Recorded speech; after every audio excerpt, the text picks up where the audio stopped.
Nilu Putu Dwi Jayanti, sering dipanggil Nilu, stambuk G701-19-101 dari jurusan Farmasi Universitas Tadulako.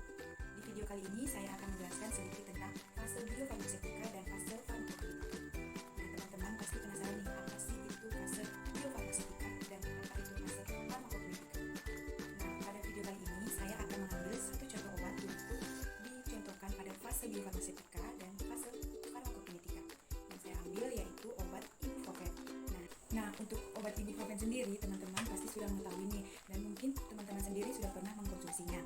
Di mana obat ibuprofen ini merupakan obat antiinflamasi non-steroid yang biasa digunakan untuk meredam nyeri, seperti nyeri sakit kepala, nyeri sakit gigi, nyeri saat kita haid untuk khusus perempuan, dan biasa juga kita gunakan saat kita merasakan demam ataupun flu, batuk, dan ini fungsinya untuk meredakan inflamasi yang ada di dalam tubuh kita. Nah, kenapa dia bisa meredakan inflamasi dalam tubuh kita? Karena ibuprofen merupakan inhibitor selektif siklooksigenase yang dimana biasa dipanggil CHOX. Nah, ini merupakan dapat menghambat enzim CHOX1 dan enzim CHOX2. Nah, diduga juga enzim CHOX2 ini merupakan enzim yang dapat menyebabkan efek inflamasi atau NSAID, dan sedangkan di CHOX1 dia merupakan enzim yang dapat bertanggung jawab pada toksisitas gastrointestinal kita. Nah, tetapi jika ibuprofen ini digunakan terus-menerus akan memiliki efek samping bagi tubuh kita, yang dimana efek sampingnya itu akan dapat mengganggu saluran pencernaan kita. Nah, ibuprofen sendiri memiliki sifat yang sangat suka larut air. Untuk obat ini mempunyai sifat demikian, nah nanti absorpsinya cenderung tidak teratur, makanya sehingga dapat menyebabkan gangguan saluran cerna yang meningkat. Nah, itu tadi sedikit penjelasan tentang obat ibuprofen yang akan digunakan sebagai contoh di fase biofarmaseutika dan fase farmakokinetika. Nah, yang pertama kita akan bahas yaitu fase biofarmaseutika. Nah, itu tadi sedikit penjelasan tentang obat ibuprofen yang akan digunakan sebagai contoh di fase biofarmaseutika dan fase farmakokinetika. Nah, di sini saya akan menjelaskan pertama yaitu satu, fase biofarmaseutika. Nah, teman-teman pasti tidak asing lagi nih dengan kata tablet yang diminum menggunakan air melalui mulut. Nah, teman-teman pasti bingung nih, atau yang misalnya yang tidak tahu obat yang diminum itu akan di dalam tubuh itu akan utuh seperti tablet yang pertama kita minum atau bagaimana sih? Nah, jadi di fase biofarmaseutika ini kita akan mempelajari tentang bagaimana obat tablet yang kita minum dalam bentuk utuh, dan biasanya tablet itu juga berukuran agak besar. Bagaimana dia bisa masuk dalam tubuh dan mempunyai efek dapat menghilangkan sakit, seperti contohnya obat ibuprofen yang kita minum dalam bentuk sediaan tablet, dia minum melalui mulut dan dapat berefek pada nyeri yang kita rasakan, dan nyeri yang kita rasakan itu bisa hilang. Gimana sih gitu? Jadi nanti di fase biofarmaseutika ini kita akan menjelaskan tentang bagaimana obat itu masuk dalam tubuh dan bagaimana prosesnya setelah kita minum. Nah, sebelum lanjut kita akan menjelaskan sedikit tentang definisi atau pengertian dari fase biofarmaseutika. Nah, di mana fase biofarmaseutika ini merupakan fase sebelum obat masuk dalam tubuh atau sebelum menimbulkan efek, di mana dalam fase biofarmaseutika ini dipengaruhi oleh suatu sediaan obat, bentuk sediaan obat, dan zat tambahan dari obat tersebut.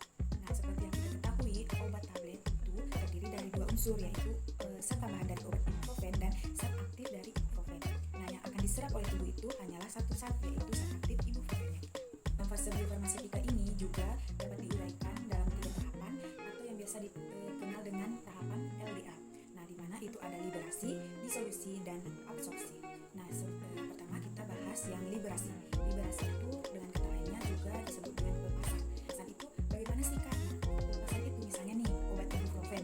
Obat ibuprofen masuk ke dalam tubuh terus diliberasi. Pertama itu dipecah, obatnya dilepas dari zat aktif atau zat bawah. Misalnya obat tablet besar, baru habis itu masuk ke dalam tubuh melakukan pelepasan dan memecah jadi granul-granul besar. Selanjutnya pindah lagi dia ke dalam proses menjadi granul-granul kecil, yaitu tinggal ada 2 zat saja, zat tambahan dengan zat aktifnya. Terus dia akan memecah lagi dan tinggallah hanya sisanya zat aktif.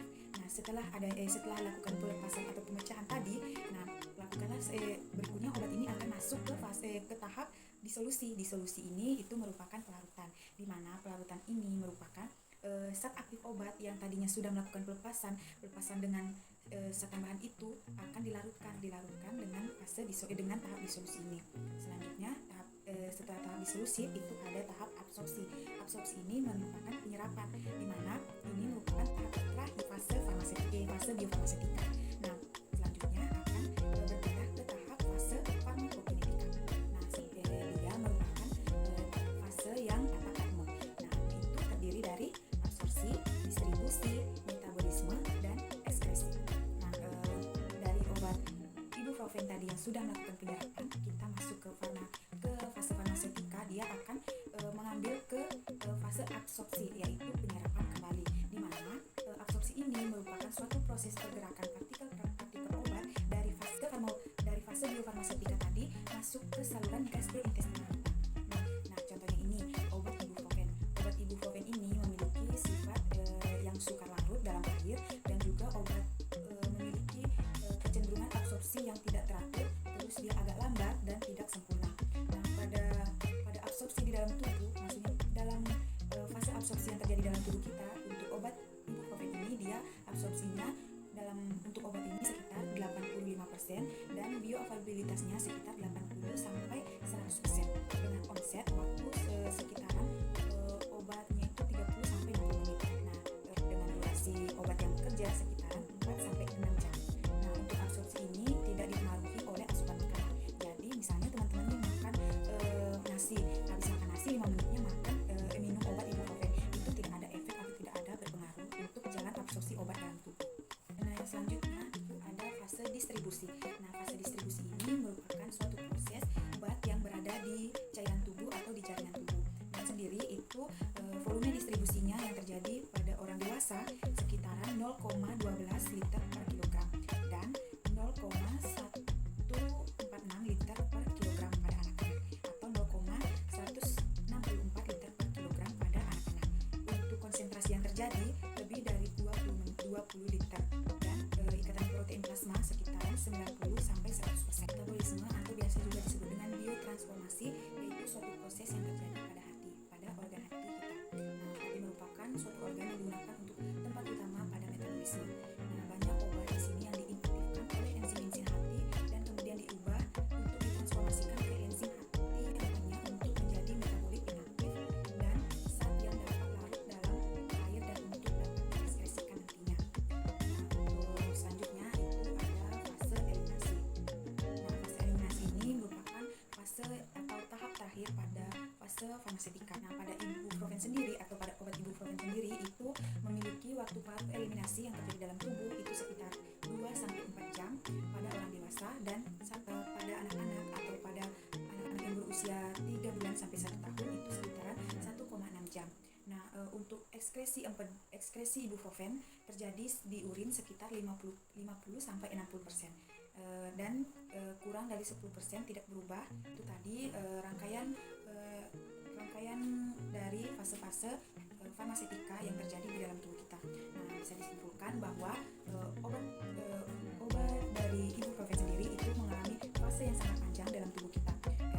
Dan pada video ini saya hanya menjelaskan 2 fase, yaitu pertama pada fase biofarmasetika di mana obat ibuprofen masuk melakukan pelepasan, dan pelepasan itu melakukan pelepasan dari zat aktif dan zat tambahannya, selanjutnya melakukan penyerapan, dan penyerapan tersebut masuk ke fase farmakokinetika dari suatu obat. Nah, obat dari ibuprofen ini memasuki fase farmasetika juga akan melalui 4 tahapan.